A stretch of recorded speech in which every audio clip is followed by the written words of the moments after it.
Hello, most of you know me. I'm Rick Holdcroft. I'm the president of the Parish Council. I've also served on the building committee in the design and building now of our new church. And what we wanted to do today was give you a little virtual tour of where we currently stand, kind of point out a few things and talk about where we're headed. First of all, I'm standing in the sanctuary, which is a semicircle in the front of the church where the altar and the ambo are located. And the next section, which we'll cover as I go forward, will be the nave, which is where the pews will be, where the congregation sits.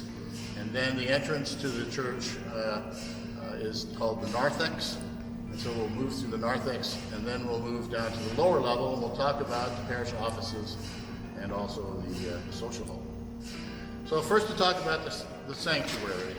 I don't know if you can kind of see, we have these rebar down. They kind of give you the outline of what the sanctuary is all about.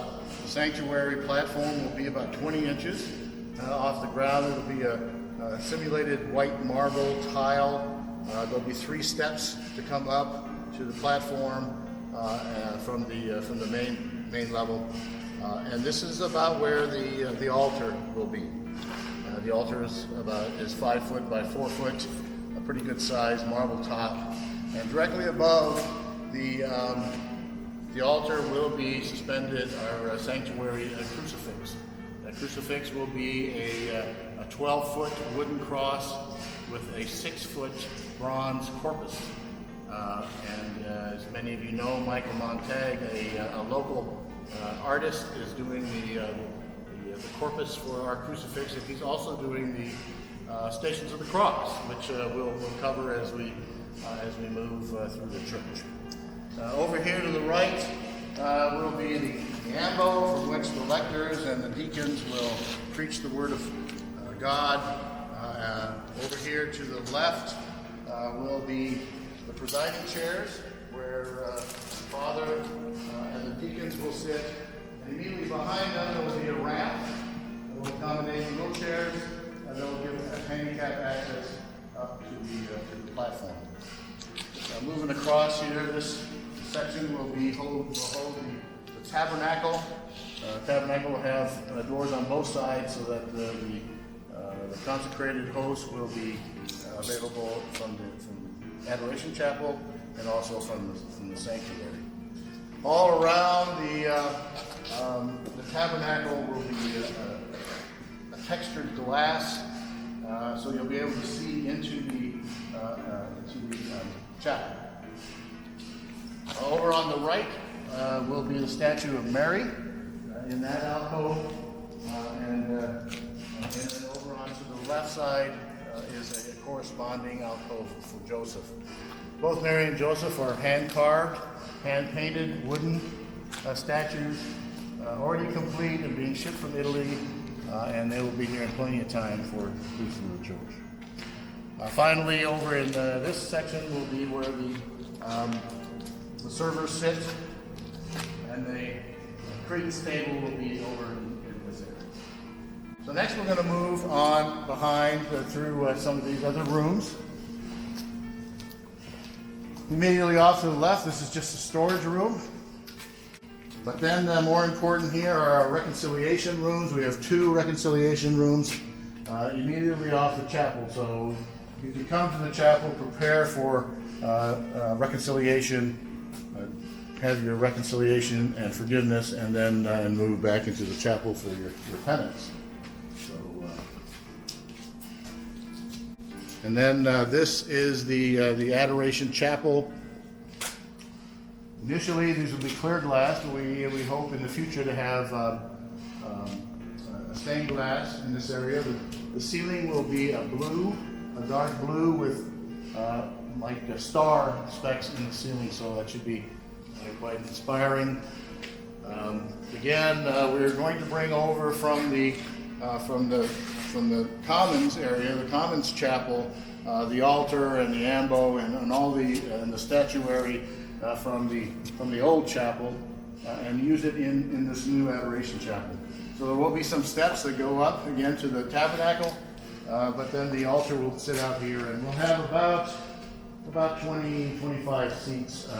So really a small chapel, but we can, of course, move into the sanctuary if we have a large crowd for Mass. Moving on. This is storage rooms over here. Storage rooms for music and also for the liturgy. So the musicians can store their material here, and the liturgy committee with their altar cloths and everything will be stored back in here. And then we move out into the choir area. So here, underneath the exposed beams, will be where the choir will sing and project out into the main part of the church. Now, looking out into the nave, where the pews will be. I wanted to try to point out here the four pillars. You can see these two pillars right here. They're essentially right behind the altar, and then the other two pillars are over there, and they line up with the last row of the pews. And so, in between these four pillars, which are holding up the whole structure, supports attendance of about 700 people. And then, if you look around the chapel, you see the 14 Stations of the Cross, alcoves that are being set up, and again, Michael Montag is creating those pieces of art for us. Also, you can see as we pan around these windows, these on the lower level here are the 14-foot stained glass windows. Initially clear tempered glass, but once we get the stained glass, they'll be inserted there. So far, of the 6 windows, we only have one that's funded, and that's the one that will be over in this corner. St. Michael the Archangel has been donated, and so that one will be installed for the opening of the church. The other 5 are still open for donation. $36,000 a piece, so if you want to break your piggy bank, feel free. Towards the back, you can see, and we'll go back behind there, but this is where the family room is. You see the big 3 openings there for the windows. This also will double as a bride's room. There'll be shades on the windows so that for weddings the bride can prepare for the ceremony there. And then you can moving around the rest, you can see the Stations of the Cross and 14-foot windows. Panning up to the dormer windows in the top, the smaller windows, those will be stained glass, but just a solid blue with some gold spots in them. So I think that's about it here in the nave.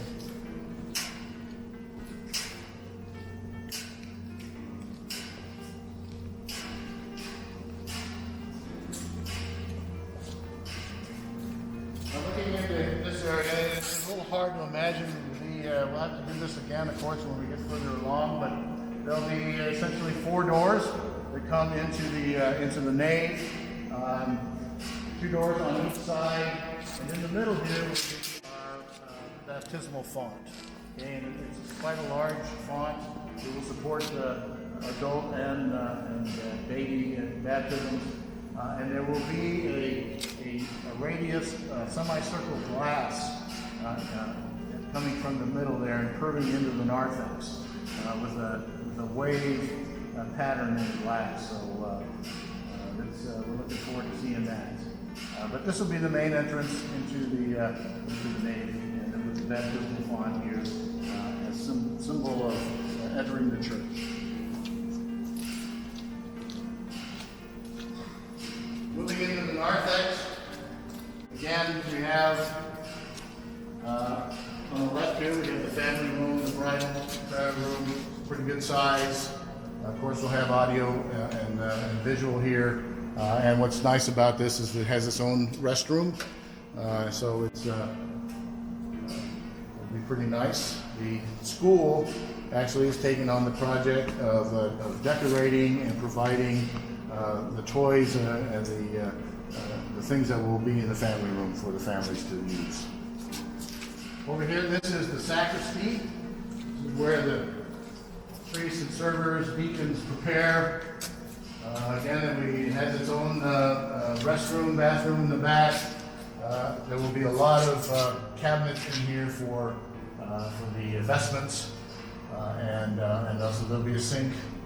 And this is where the priest, the celebrant, will prepare for mass.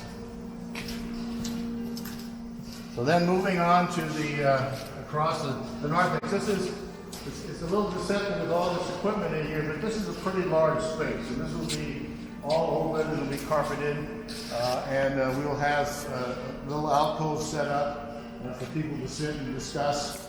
And initially, this will be the main gathering place in the new church, because the social hall will be unfinished. Moving in this direction.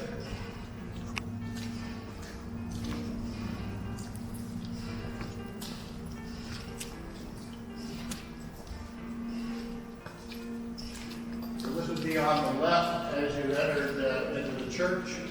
This would be the upstairs bathrooms.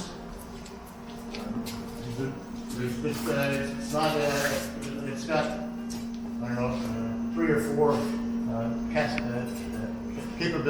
capacity. We have the larger bathroom we'll see in just a minute downstairs. This little room over here is for the janitor. And this is the main stairway that goes down into the social hall.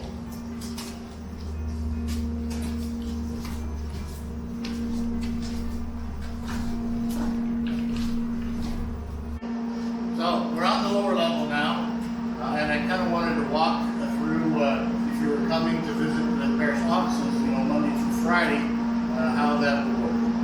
So again, we are on the west side, the lower level, obviously there's parking back there, and this is the main doors that would be available for you to come and visit Patsy and Paul on Monday through Friday. So we just come through here. Immediately on the right will be a conference room, and then you would walk into this main reception area. So as you currently envision, Patsy's going to be over there, and Paul will be over on that corner. And this will be the main area where you would come in and take care of your parish business. And we'll just kind of walk through some of the other rooms and point out that, of course, they're not very far along. Well, we have walls anyway. This will be the workroom. There'll be a big table in here. There'll be lots of cabinets with supplies, but this is where the ladies will come in to put the bulletin together and work, much as we currently do over in the admin building up in the parish offices, but obviously it'll be separated from Patsy and Paul and Alan, a little more flexibility on the configuration of the room. Moving into this area, this will be a little kitchenette. So, microwave, sink, little break room, table, couple chairs. And then moving into here, this will be the bathroom, the lower level bathroom for the staff.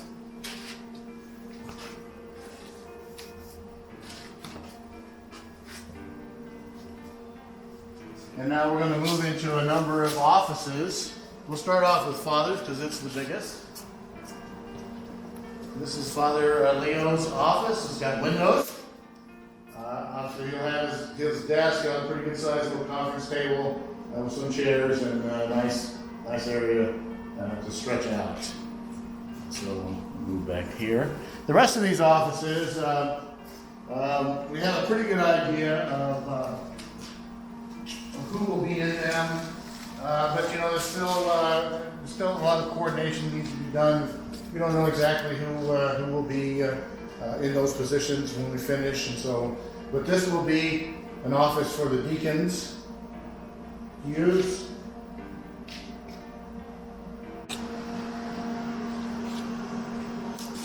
This is, I believe, the office for Sue Maylott, our program director.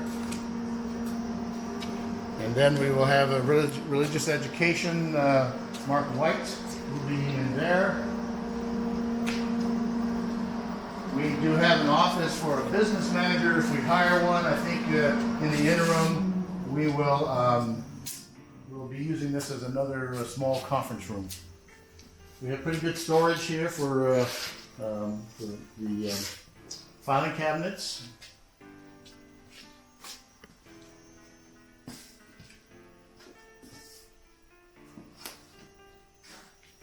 And then moving out into the hallway, and again, to reorient you a bit, the stairway that goes up to the sanctuary into the narthex actually is right there, and so that's where we kind of finished up last time. We came down those steps, and immediately here, this is the large bathroom set up for. This is the ladies over here on this side. Pretty good size. And then on this side we have the men's.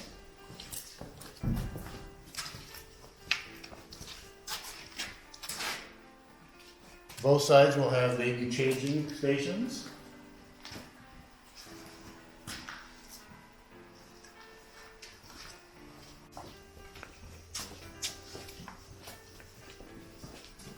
So coming out now into the social hall, just a few of the things that will be finished here.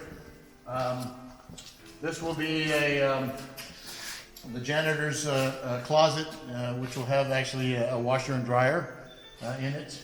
This is the mechanical room for the elevator, and this is the elevator that will go to the upper level and down here.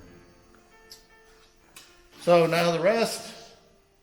This is all part of phase one. As you can see, it's being finished. But the rest of this is going to be unfinished during phase one because the Archdiocese wouldn't let us borrow any more money to finish the social hall. So you can see it's pretty good size. It will seat about 400 people at tables. It will, if you set it up for conferences, you can put about 700 people in here. And our vision of the social hall, it will have the latest and greatest in audiovisual. It will have large screen TVs. It will have a speaker system. Now to the back behind me, again, not finished in phase one, but will be a lot of storage back in here. Pantry, Knights of Columbus will have a lot of storage back here.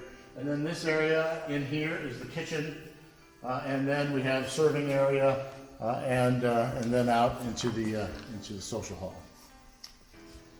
So that basically concludes the virtual tour, and now I think I'm going to answer some questions. Church is coming along great. What's the current timeline for getting the church completed? Okay, we are still on track to turn the key on the 11th of September, and that will be fully furnished. I mean, we can have a mass on that day. As I say, that's the current situation. If the weather holds, and really it's more, it's going to be a function of the coronavirus and how it impacts the contractor. We had a meeting with the contractor last Thursday, and so far, all the subcontractors are able to provide a force to work on the church, but they did caution us that it's possible in the next several weeks that we could see some subcontractors not be able to support us, in which case would obviously end up in a delay in completion. But hopefully, keep your fingers crossed, keep praying. The 11th of September is opening day. That sounds wonderful. Now, you said you're part of designing the church. Was there any inspiration for the design of the church? Well, we obviously, Father Stalinsky, and you know the history of St. Matthew's. St. Matthew's was originally a Cardinal Spellman school and was turned over to the Archdiocese by the military Archdiocese back in 1996, I believe, and then St. Matthew stood up, and Father Stolinsky was the initial pastor, and he rightfully decided to build the gymnasium and the commons and the kitchen area to better support the parish, vice going directly to a sanctuary type building. But he certainly had a lot of input into this. His idea of light flowing through the church was part of the design, and so he did have a lot. We used J.J. Jackson and Associates as the architect. They worked with Father Stolinsky initially on the gymnasium and the commons, and so they pretty much put the plan together with a lot of input from the parish. I think we had about 80 different people who provided input into the design of the church that we see here today. So it's coming along well. I think it's going to be a beautiful church. I think it'll be one of those you walk in and you're just awestruck, and so it is currently fulfilling our design. I know we're excited for the new church. In the bulletin, you mentioned, the church is here. It's time to plan for the future. What are your next steps for the campus once the church is completed? Okay, that's a good question. We've been focused on the new church for many, many years, 20 years, and now the church is here, and it's time to start looking at the rest of the campus because we have some space. So we are going. We've actually already engaged with a architect. RDG is the name of the company, and they have a process that takes about 5 to 6 months of putting together a master plan for the campus. And so the first focus, of course, will be to finish the social hall. It's kind of phase 1. Phase 2 will be to finish up the design, the work here in the social hall. The social hall will become a moneymaker for us. I mean, we can use it for receptions, for wedding receptions, anniversaries, and that type of event. And so we want to get that finished. That will be the main focus of the next upcoming capital campaign. But after that, when we really want to look out about 30 years, several decades, to how we will change and improve the campus. So we need to look at the school, how that will transition. We need to look at things such as the fry hut for the nights, and the maintenance garage, and a number of other things. We have a lot of space. We have a huge soccer field in the northwest corner of the property. How do we get access to that? What are we going to put on that site? These are all questions that we need to think about, get input, and get that captured in some kind of a plan moving forward. Perfect. Now, is there a way that the parish community can get involved as these plans are being developed and put their input in? As part of the RDG, and part of the reason we chose RDG, their process is to take input from the parish. So we will, the first phase of that, they will come to the campus. They'll send their engineers, their architects, and they will capture exactly what the current situation is for the campus. The admin building, the school, all the layout of the land, so they have an understanding, a baseline of what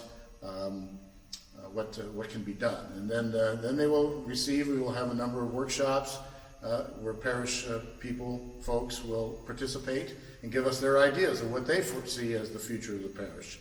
And then that will go back to RDG. They will come up with the 3 options with some 3D fancy displays, and then they'll bring that back to us, and we will kind of focus on a single way forward. Of course, it all depends on funding, and we'll just have to work in a pathway forward and work that into our capital campaigns. But we expect the parish is going to grow. The Archdiocese expects that we're going to grow by at least 50 families a year, and so we should expect increased revenue and an opportunity to expand St. Matthew's here. Well, thank you so much. We appreciate your time today. Is there any parting comments that you have for our parishioners? Well, I just say, thank you for supporting the effort. We had a tremendous capital campaign that's allowed us to to do some great things. We are in great shape financially. We will actually carry a couple $100,000 into the next capital campaign. But we do have, we'll need that support in the future. We'll need your pledges. But I think the spirit is here, and we have a great future for St. Matthew's.